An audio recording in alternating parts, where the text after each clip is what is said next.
The only thing that we're interested in is putting money in your wallet. If you want to bet the fights, if you want to have a little bit of action, you are in the right place. With my partner, Ian Parker, I am Okamoto. We're ready to rock between our parlays, our props, our straight picks. It's time to make money. Let's go.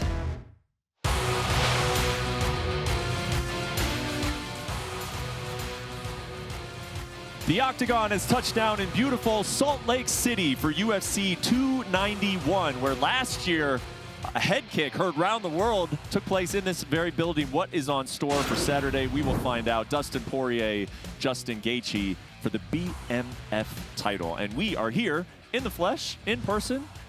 Ian Parker, pay-per-view Ian, has shown up in Utah, and I'm Okamoto, and we are here to chat about the fights from a gambling perspective.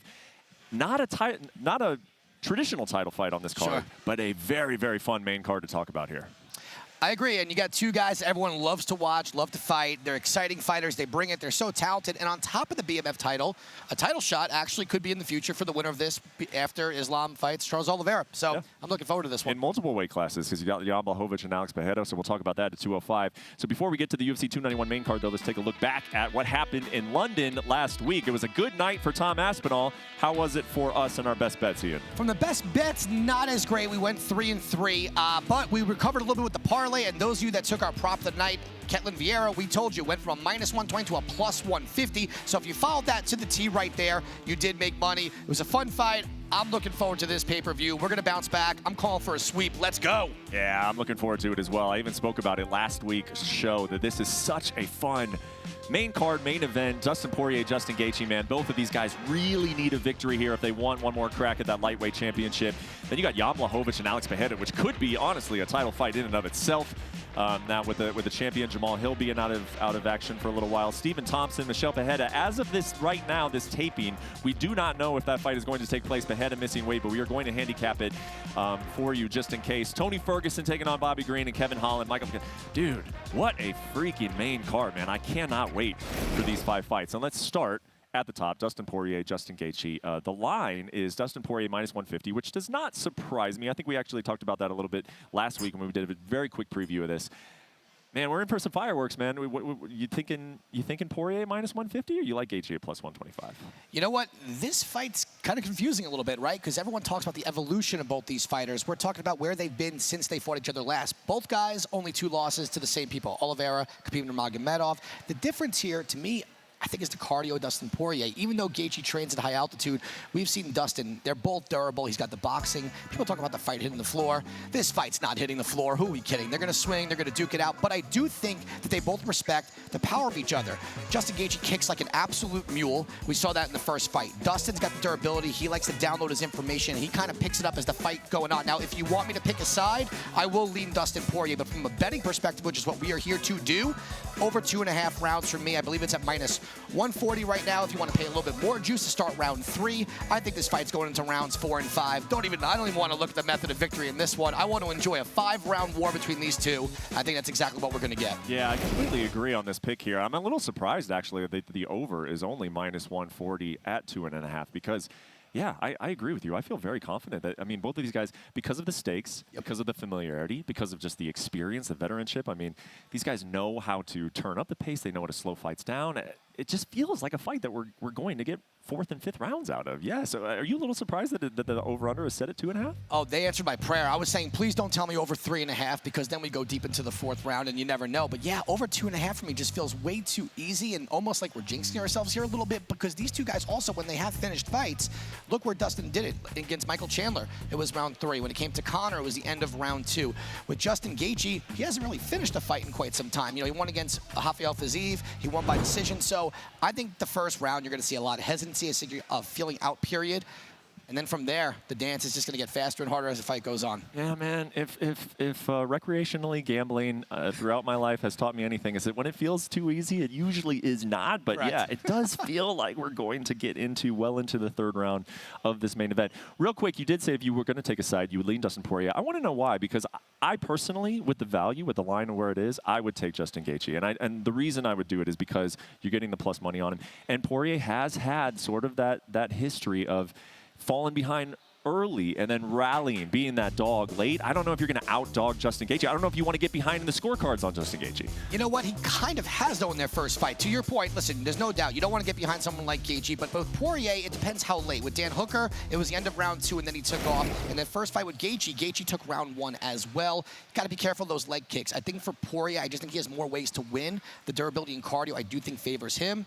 And getting that win the first time around, that's got to be a mental thing at some point. So that's where I'm going if you want to pick between the two. All right, so from the BMF main event, we go to Jan Blachowicz taking on Alex Pereira, 2 former champions, obviously in different weight classes. You got Pereira moving up. But, man, it sure doesn't feel like it. This guy feels like a full-size 205er just being around him this week. You can see those method of victory odds there. Plus 165 for Alex to get it done by knockout. We've seen him do that time and time again in his career. The under here, 1.5. What do you like about this fight?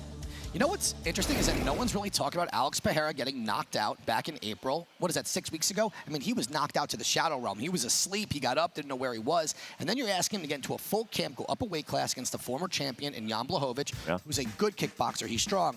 And where's the biggest advantage he has? The grappling. You know, Pereira looked like a white belt against Izzy in the grappling in that other fight. Don't get me wrong. The guy's got the power of God in his hands. He's got that left hook, but he doesn't throw a ton of volume. I think when he throws those kicks, he's not used to people checking them as well as Jan Blachowicz does do. Jan can control the distance, and he's a good kickboxer in himself. I think that maybe if this was 3 months later, gave Pereira a little bit more time to heal up, fine. But for me, I'm going Jan Blachowicz here. I think if he's not an ego guy, fight the way you fought against Izzy, grapple, take the fight to the floor, and that prop, a plus 550 for sub for Jan Blachowicz, that one looks a little tasty. I find that super interesting because you're right. I mean, you look at these matchups and styles-wise, of course, but then you also take into account all of the other type of things that are going into the matchup, and the fact that Alex Pereira is coming off of a knockout loss, and it was not that long ago. If this fight was 3 months from now, what would you consider the odds, I guess? Like how much value are you assigning to the fact that he is coming off of that knockout loss? I don't think anyone's valuing it because I think people are hopping on him at a plus number, and that's what got us to now, what is it, minus 110 for each guy. And honestly, if you're a Jan Blachowicz bettor, you're loving this because I just think that ground game, he says he's going to stand with Pereira. No, he's not. The first chance he gets, he's taking the fight to the floor the same way he did with Israel. For sure. Yeah, come on. Me too. I'm going to go up to Alex Pereira. I'm going to stand the back. No, I'm not. I'm going to wrestle him, take him down. I'm going to try and tire him around the high altitude. And I'm going to pass his guard. I'm going to do what needs to be done to win this fight because if Blachowicz wins in dominant fashion, you mentioned it earlier, possible light heavyweight title shot for the former champ. I mean, look at the grappling right there. He's a better grappler than Izzy. I don't see why he wouldn't take that clearest path to victory for him there. Yeah, fascinating fight. Fascinating going to be when Jan takes that shot. Can Alex stay up? Real quickly, like I said, at the time of this taping, we do not know if this welterweight fight is happening, but we don't want to skip over it. Stephen Thompson versus Michel Pereira. Another close fight with the odds. Your quick thoughts on this one? I like Michel Pereira before this. You know, he's huge for the weight class, fast, unorthodox, good striking. He's gotten better at not being too crazy and wasting energy. Wonder Boy's 40 years old. He took damage in that Holland fight. If Holland didn't not go to the ground, he could have won that fight. I think Pereira could steal a couple of rounds here, but now with the weight cut, it looks like he didn't even try. So he would have a big size advantage. I'd go Pereira at those plus odds. All right, so we're taking Pereira at plus money if the fight happens. Let's go to 155. We got Tony Ferguson taking on Bobby Green. We were wondering if it was going to be Ferguson at lightweight or welterweight. It's a lightweight. What do you think here? Well, it depends on how many bags of sand Tony throws at Bobby Green. I'm going over 2.5 rounds here. I think Bobby Green will win this fight. Good striking, good chin, good wrestling. Tony's going to hang on. Bobby's not much of a finisher. I think Tony will be in good enough shape. I'm going over 2.5 rounds. All right, and to wrap it up, we got a welterweight fight between Kevin Holland and Michael Chiesa. Holland coming in at minus 150. What do you think about this one? I'm going over 1.5 rounds with this one. I think Chiesa's grappling could really be the difference here. Look, we've seen Holland getting better. We saw in the Hamzat fight he was able to reverse, get a little crazy at the beginning, but Chiesa's so good at getting that back and holding position. I think he could do that for round 1.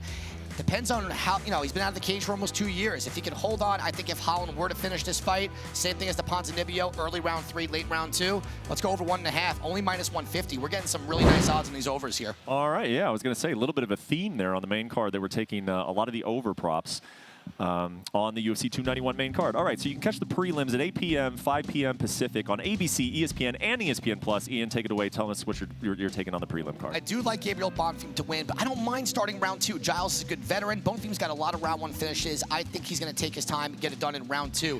Derek Lewis, Marcos Rogerio de Lima. Give me de Lima inside the distance. I don't care if Lewis has abs or not. De Lima's the better fighter, and I think Lewis is on the way out. Under 2.5 rounds for Barrow and Kopilov. And last but not least, on this screen, Jake Matthews Darius Flowers fight to start round 2 at -190. On to the next one. We are going to do CJ Vergara versus Vicious Salvador. I'd liked Salvador at +3.5 until he missed weight and he looked like Skeletor. I'm switching up. I think I'm going CJ Vergara there. I like Matthew Summersberger. Even at that number, don't worry, we're not going to take him straight. I'm going to put him in some sort of parlay later. And Maverick and Kuchera. I like Miranda Maverick to win, but fight to start round 3. Let's go. All right, so there are your prelim picks. And then you mentioned the parlay. Let's just jump straight into it. What is we got for Parker's parlay at UFC 291? We are going for the 3rd week in a row. Poirier Gaethje, chalky, but fight to start round 2. So if you like over 2.5, you're going to like that. Gabriel Bonfim, get it done. Jake Matthews taking on Darius Flowers, who's going to be very dangerous in round 1, but I think he gets past that, gets a sub late. And last but not least, Miranda Maverick. If she doesn't grapple against Zombie Girl, then I don't know what she is supposed to do. We're going to go with that one for the parlay. I believe it says +194. Let's go. 3 in a row, baby. Let's make it happen on Saturday. And now moving on to the best bets. What do we got here from Salt Lake City? All right, we are going to start off Poirier Gaethje over 2.5 rounds at -140. Co-main event, Jan Blachowicz, please grapple and do not stand with the boogeyman. Ferguson Green to start round 3. I'm only paying 15 more cents to get it done. Kiesa Holland over 1.5 rounds. Matthews Flowers fight to start round 2. And this is a little bit different. I'm doing a 2-fight parlay as one of our best bets in DeLima and Summersberger. Therefore, I'm taking 2 guys at over -2. Put them together, get +112.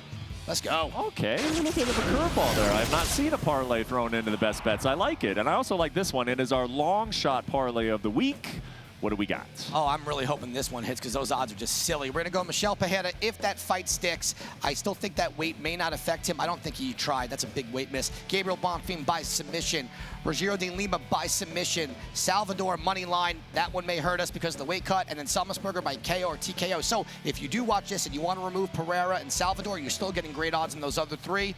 That's a sick number. You sure are. $10 will make you a clean 1,400. Yes, that would be nice to hit. And I got to say, man, when I see those odds, you know, the -450 to start round 2, and you can get -140 for it to go over 2.5 in that main event. It just makes me feel even better about that best bet in the main event. I really do like that -140 to go over 2.5 rounds. All right, so we've hit everything here except for your prop of the night. Where are we going? We did hit it last week. I really enjoyed Ketlin Vieira taking that decision. She's a machine. -120 to +150. We're going to do something a little different this week. I'm going Jake Matthews by submission. If he can get past round 1 with Flowers, carries a lot of power. He's won by submission before. He's got a huge advantage there at +180.